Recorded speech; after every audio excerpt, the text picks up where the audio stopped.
नमस्कार विद्यार्थी मित्रांनो, माझं नाव अमोल पालकर. अमोल पालकर इन्स्टिट्यूट या ऑनलाईन प्लॅटफॉर्मवर तुमचं सर्वांचं स्वागत आहे.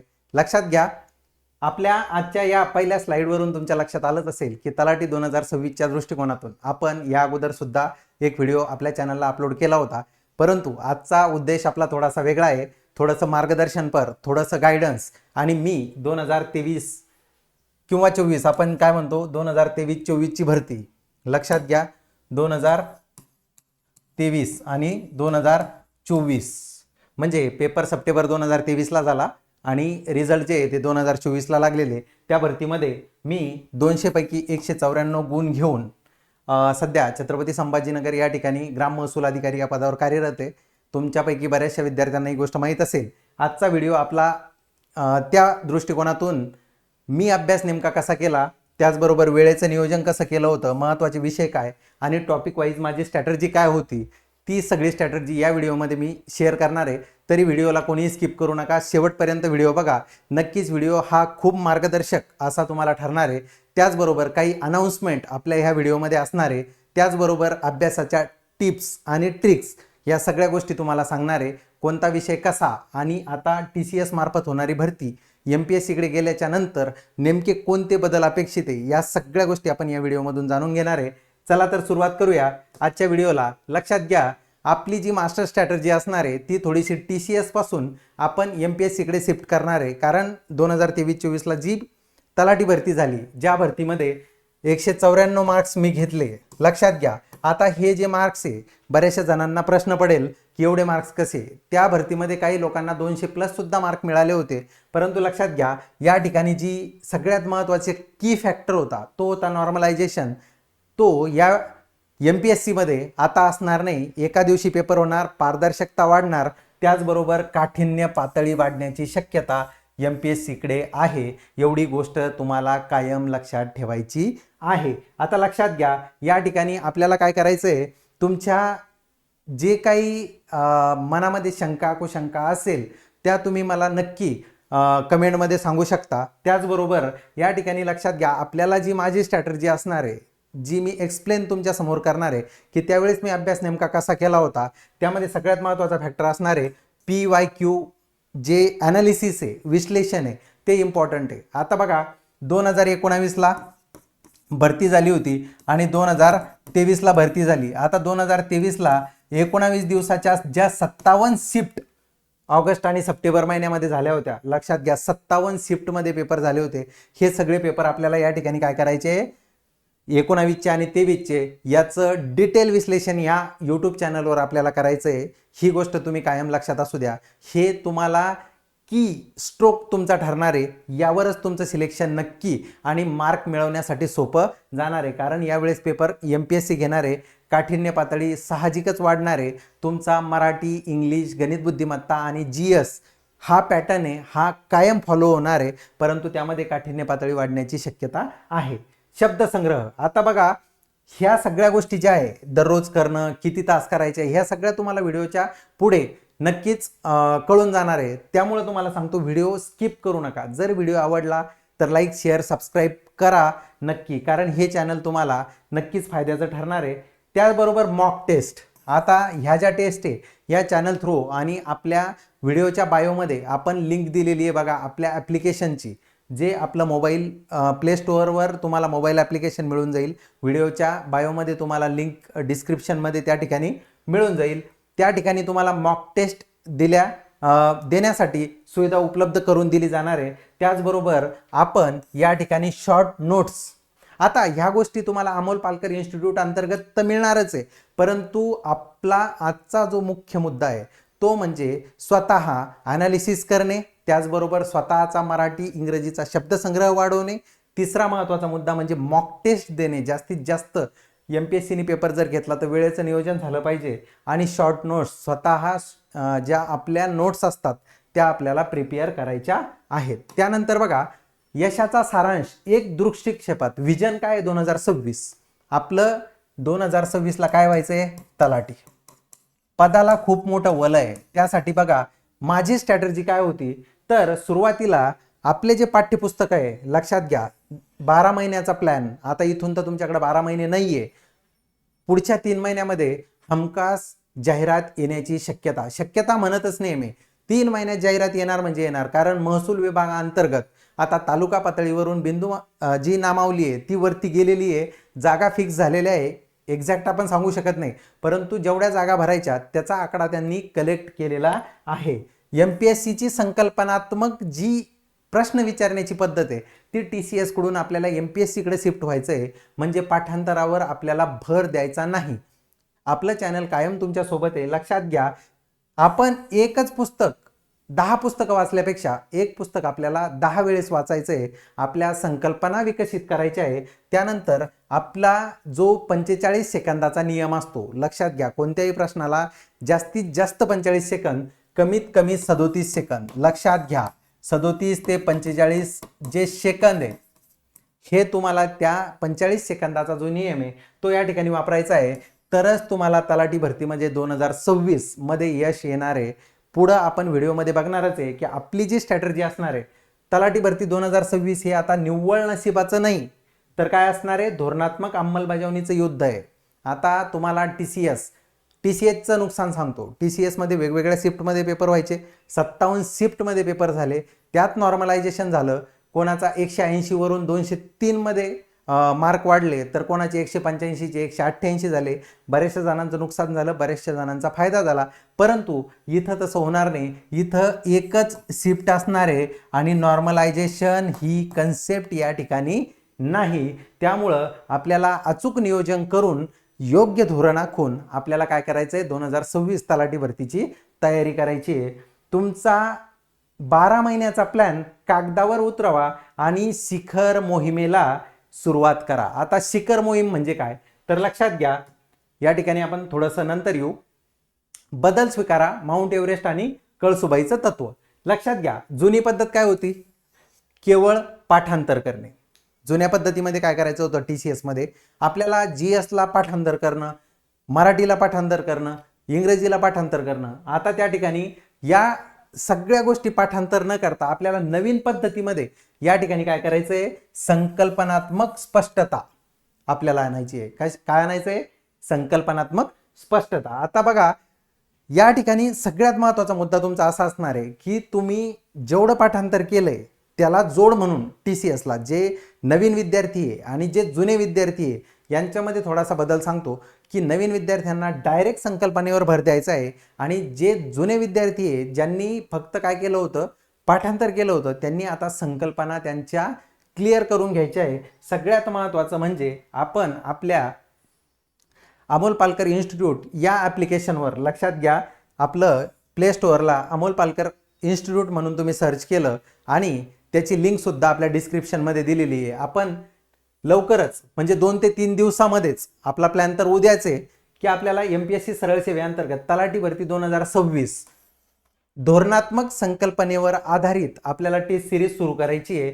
तुम्हाला या टेस्ट सिरीजमध्ये 10 पेपर एकूण 200 मार्काचे असे या ठिकाणी मिळणार आहे. संपूर्ण अभ्यासक्रम जो आहे तो कव्हर केला जाणार आहे.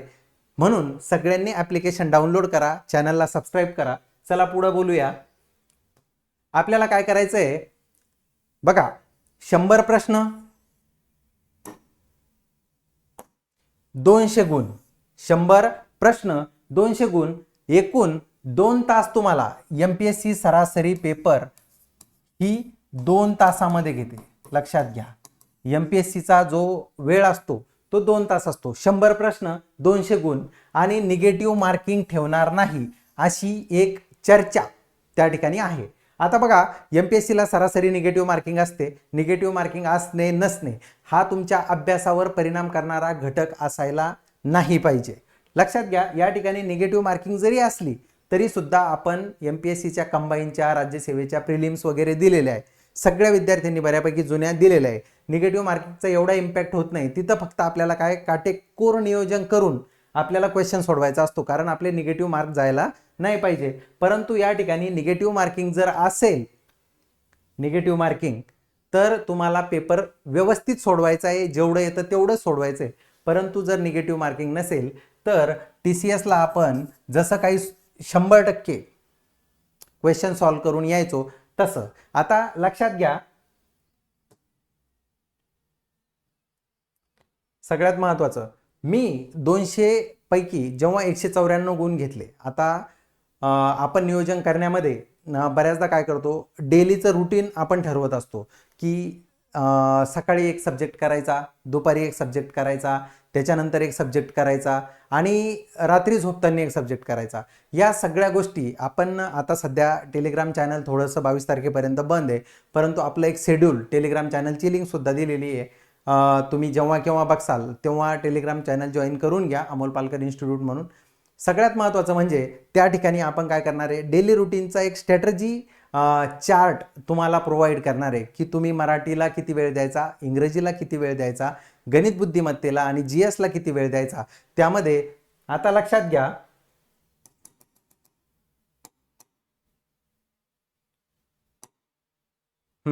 मराठी व्याकरण आपण सुरुवात जर केली, समजा की मराठीपासून आपण सुरुवात केली, 12वीचा दर्जा आणि इंग्रजी व्याकरणाचा पदवीचा दर्जा. आता मराठीचा जो 12वीचा दर्जा आहे त्यामध्ये आपण काय म्हणतो, शब्दाच्या जाती, प्रयोग, समास, संधी, काळ, समानार्थी, विरोधार्थी शब्द, म्हणी, वाक्यप्रचार, प्रसिद्ध पुस्तके, लेखक व टोपण नावे. आता यामध्ये 2 पार्ट आपण सरळ सरळ पाडू शकतो, एक म्हणजे मराठी व्याकरण आणि त्याबरोबर शब्दसंग्रह. ह्या दोन्ही गोष्टी सोडल्या तर तिसरी महत्त्वाची गोष्ट येते, जे की आपल्या TCHच्या सिलेबसमध्ये, IBPHच्या सिलेबसमध्ये ज्या एक्झाम झाल्या सरळ सेवेच्या, त्यामध्ये कोणतं पुस्तक कोणी लिहिलं, कवी, कवीची नावं, त्याचं टोपण नावं असतील किंवा विविध बाहेरून आलेले प्रश्न आपल्याला विचारले गेले होते, त्या दृष्टिकोनातून पण आपल्याला अभ्यास करायचा आहे. कारण MPSC तो सिलेबससुद्धा ॲड करणार आहे.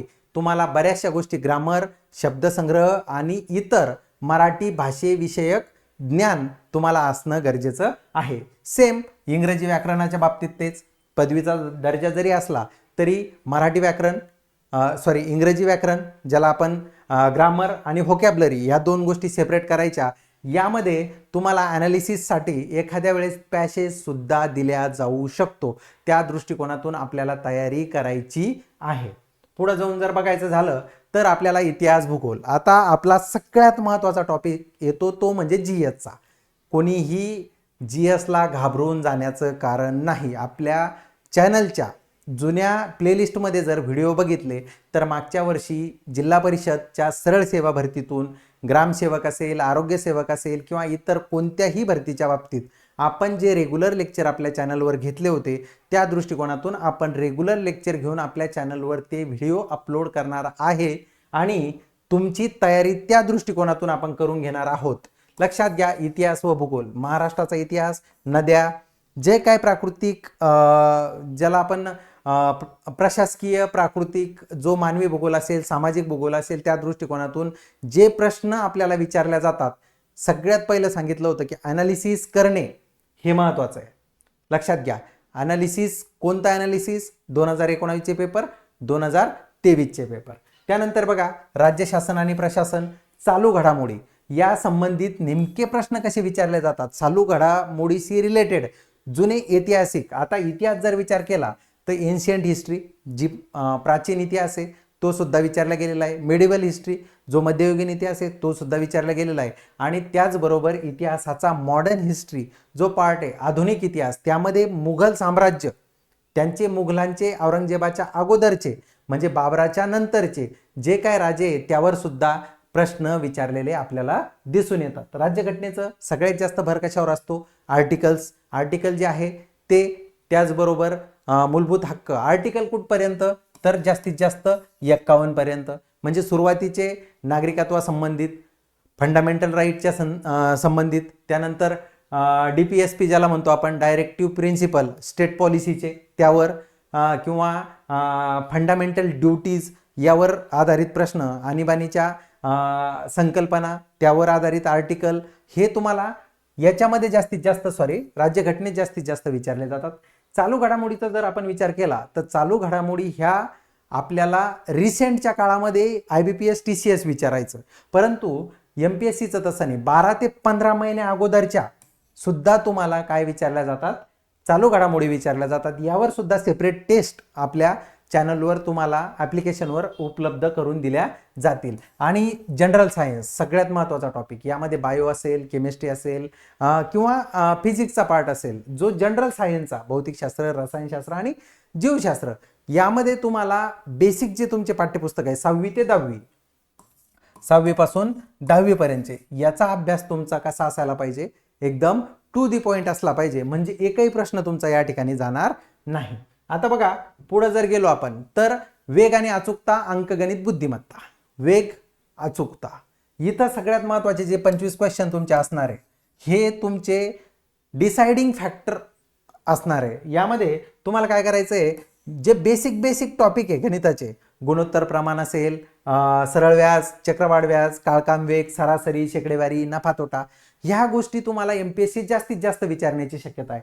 त्यानंतर बुद्धिमत्तेत अक्षरमाला, संख्यामाला, नातेसंबंध, दिशाज्ञान, तर्कानुमान, बैठक व्यवस्था, ह्या बेसिक कन्सेप्ट असलेल्या गोष्टी तुम्हाला काय एमपीएससी विचारणार आहेत. केवळ प्रश्न सोडवणे हा उद्देश न ठेवणार, ते कमीत कमी वेळेमध्ये वेगात अचूकता असताना सोडवणे, याला जास्तीत जास्त महत्त्व तुमचं एमपीएससीची परीक्षा देताना तुम्हाला जाणवतं. सगळ्यात महत्त्वाची गोष्ट म्हणजे तुम्ही जेव्हा हे गणित बुद्धिमत्तेचे प्रश्न वेळेत सोडवता, तुम्हाला तेवढा जास्त वेळ इतर सेक्शनला द्यायला मिळतो. त्यामुळे सगळ्यात महत्त्वाचं म्हणजे वेग आणि अचूकता ही तुमची गणित बुद्धिमत्तेसाठी महत्त्वाची आहे. म्हणजे बघा, मराठी, इंग्रजी, त्याचबरोबर GS ज्याला आपण जनरल स्टडी म्हणतो, सामान्य अध्ययन आणि गणित बुद्धिमत्ता, या संदर्भात आपण या ठिकाणी काय केलेलं आहे, माहिती घेतलेली आहे. आता बघा, ह्या सगळ्या गोष्टी करत असताना तुम्ही म्हणसाल सर इतका वेळ झाला व्हिडिओ बघतोय, तुम्ही 194 मार्क कसे घेतले, हे तर आतापर्यंत सांगितलंच नाही.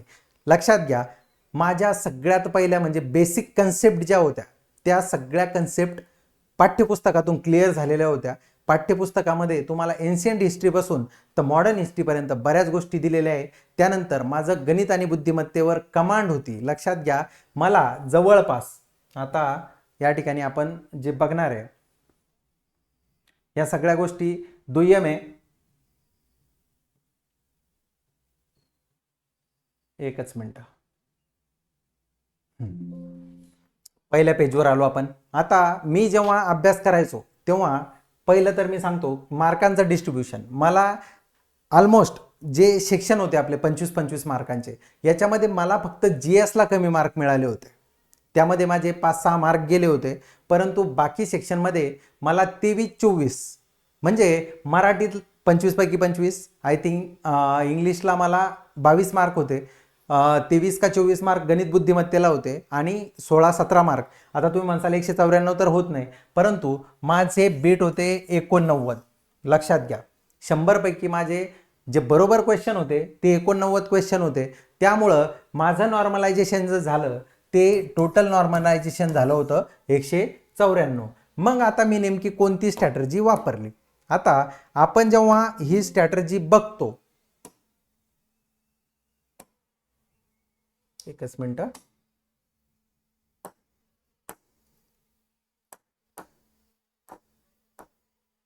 आपण नेमकी कोणती स्ट्रॅटर्जी वापरती. आता सगळ्यात पहिलं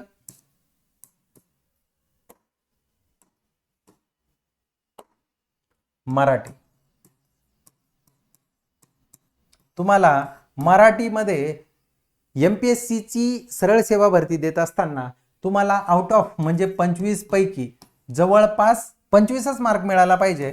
जास्तीत जास्त कमी जर आले तुम्ही तर 24 मार्क तुमचे पडले पाहिजे. आता हे मराठीचे 24 मार्क कसे मिळवायचे, तर सगळ्यात महत्त्वाचं म्हणजे व्याकरण.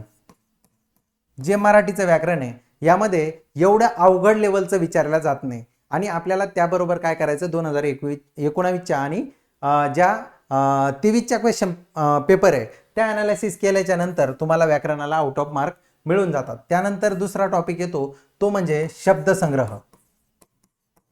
आता शब्दसंग्रहाचा जर विचार करसाल, शब्दसंग्रहाचा विचार जर आपण केला तर सगळ्यात महत्त्वाचं म्हणजे बेसिक आपण जे पुस्तक वापरतो, जसं की मोरा वाळंबे सरांचं पुस्तक असेल, बाळासाहेब शिंदे सरांचं पुस्तक असेल, हे कोणतेही पुस्तक जरी वापरले तरी तुमचं त्यातून 100% शब्दसंग्रह होऊन जातो. आणि बाळासाहेब शिंदे सरांच्याच पुस्तकामध्ये तुम्हाला इतर गोष्टी सुद्धा, बरेचसे पुस्तकांचे नावं, त्यांचे लेखक, कवी, त्यांचे टोपण नावं, ह्या सगळ्या गोष्टी ज्या इतर भाषिक ज्ञान तुमचं जे तपासल्या जातं ते त्या पुस्तकातून तुमचं होऊन जातं. जर इंग्रजीचा विचार केला मराठीच्या तुलनेत, तर इंग्रजीचं सुद्धा तुमचं प्रिव्हियस इयरचे जे क्वेश्चन पेपर आहे ते जर तुम्ही योग्य अनालाइज केले तर तुमचे 90% मार्क त्या ठिकाणी फिक्स होतात. आता लक्षात घ्या, 90% का म्हणतो मी, तर सगळ्यात महत्त्वाची गोष्ट आहे तुम्हाला ती म्हणजे ॲनालिसिस करणं की कोणत्या टॉपिकला किती प्रश्न येतात. आता मी जेव्हा अभ्यास करायचो तेव्हा, आता त्यावेळेस मी राज्यसेवा मेन्स दिली होती, कंबाईनच्या सगळ्या मेन्स दिल्या होत्या,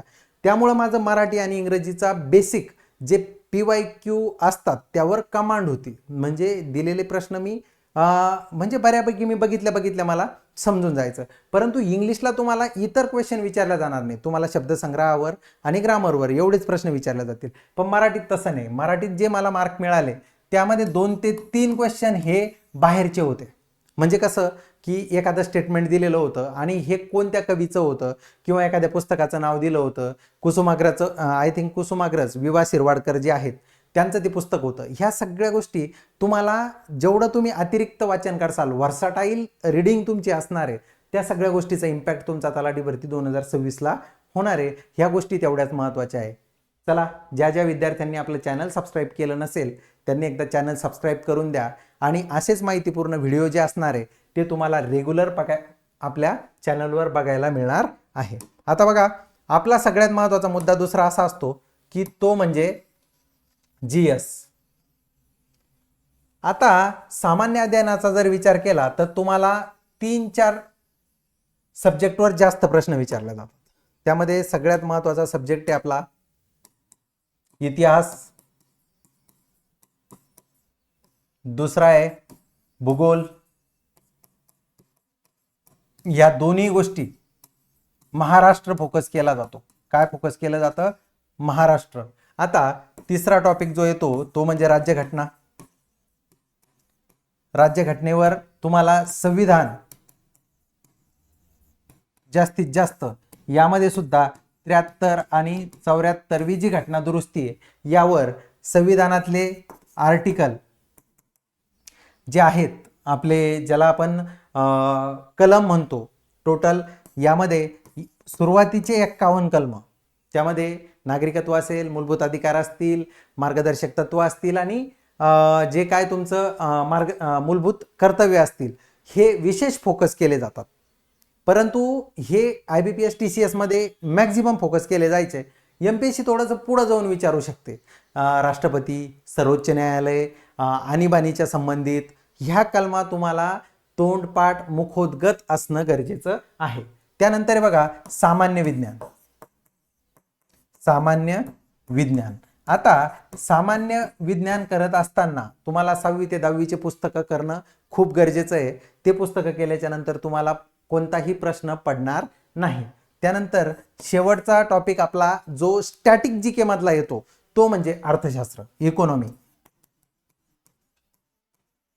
आता इकॉनॉमिक्स हा सब्जेक्ट असा आहे की या सब्जेक्टमध्ये नेमकं तुम्ही काय करायला पाहिजे. आता इकॉनॉमिक्समध्ये करंट अफेअरच्या दृष्टिकोनातून बरेचसे प्रश्न विचारले जातात. त्याचबरोबर जुने कोणतं पोर्ट कुठं आहे, त्याचबरोबर यावर्षी इकॉनॉमी 13वा 12वा वित्त आयोग, त्यांच्या रिकमेंडेशन, आर्थिक पाहणी, देशाची GDP, या सगळ्या गोष्टी तुम्हाला इकॉनॉमिक्समध्ये विचारल्या जातात, ज्या की फॅक्च्युअल असतात. परंतु MPSC एखादी गोष्ट GDP म्हणजे काय संकल्पनात्मक तुम्हाला विचारू शकते. त्या दृष्टिकोनातून आपल्याला तयारी ठेवायची आहे. हे सगळे सब्जेक्ट झाल्याच्या नंतर यांचा सगळ्यांचा एक बाप माणूस म्हणून एक सब्जेक्ट असतो बघा, तो म्हणजे करंट अफेअर, ज्याला सगळे घाबरतात. लक्षात घ्या, आतापर्यंत IBPS जर विचार केला तर मागच्या 3च महिन्याचा IBPS मध्ये विचारलं जायचं. 3 महिन्याच्या मागचं ते विचारत नाही, जास्तीत जास्त 1 महिना ते 3 महिने. परंतु TCS तुम्हाला 6 महिन्यापर्यंत सुद्धा मागचे प्रश्न विचारत होतं. परंतु आता तुम्हाला MPSC मागच्या 12 ते 15 महिने किंवा 2 वर्षापूर्वीचं GK, ज्याला आपण करंट अफेअर म्हणतो, चालू घडामोडी म्हणतो, त्यासुद्धा विचारल्या जाऊ शकतात. म्हणून तुम्हाला बेसिक पेपर वाचन करणं जास्त गरजेचं आहे आणि ॲटमॉस्फिअर जे आजूबाजूला घडामोडी घडतात या सगळ्या घडामोडीवर तुम्हाला लक्ष देणं गरजेचं आहे. एकंदरीत असा जर विचार केला तर आपला हा जो टॉपिक आहे तलाठी भरतीमध्ये मॅक्झिमम मार्क घेणं. आता मी स्वतः तलाठी म्हणून काम करत असताना मी महसूल विभागामध्ये जो माझा मागच्या 2-2.5 वर्षामध्ये जो अनुभव आला तो खूप समाधानकारक असा अनुभव आहे. सगळ्या विद्यार्थ्यांना माझी एक विनंती आहे की येणारी तलाठी भरती ही मिनिमम 3000 जागांसाठी असणार आहे आणि अशी सुवर्णसंधी तुम्हाला पुन्हा येणार नाही. त्यामुळं तुम्हाला माझं सगळ्यांना सांगणं आहे की तलाठी भरतीसाठी ज्या ज्या गोष्टी तुम्हाला केल्या जातील म्हणजे जेवढं नियोजन आणि कोणीही, आता इथं तुम्हाला मोबाईल नंबर दिलेला आहे बघा माझा, तुम्ही कोणत्याही लेवलला तुम्हाला प्रश्न पडला, काही तुमची संकल्पना एखादी क्लिअर नसली किंवा व्यक्तिगत गायडन्स हवं असलं तरी मला कॉल करू शकता. आपली ही टेस्ट सिरीज जी असणार आहे ही मिनिमम फीसमध्ये तुम्हाला या ठिकाणी मिळून जाणार आहे. ती 1 ते 2 दिवसामध्ये आपल्या ॲपमध्ये लाईव्ह होऊन जाईल. तुम्ही ॲप्लिकेशन डाउनलोड करा. तुम्हाला त्या ठिकाणी टेलिग्रामची ॲप्लिकेशनची जी लिंक आहे ती बायोमध्ये तुम्हाला मिळून जाईल. सगळ्यांना माझं एक म्हणणं आहे की MPSC जी एक्झाम तुमची कंडक्ट करणार आहे हा चान्स जाऊ देऊ नका. कारण आता TCS सारखा गोंधळ या ठिकाणी होणार नाही. एकाच शिफ्टमध्ये पेपर होईल. जो त्या जागेचा दावेदार असेल तोच त्या ठिकाणी सिलेक्ट होणार आहे. आणि सगळ्यांना या सगळ्या अभ्यासासाठी जे काय मार्गदर्शनासाठी ज्या काय गोष्टी तुम्हाला लागणार आहे अमोल पालकर इन्स्टिट्यूट कायम तुमच्यासोबत राहील. तोपर्यंत सर्वांना अभ्यासासाठी हार्दिक शुभेच्छा. भेटू लवकरच पुढच्या लेक्चरमध्ये. तोपर्यंत धन्यवाद.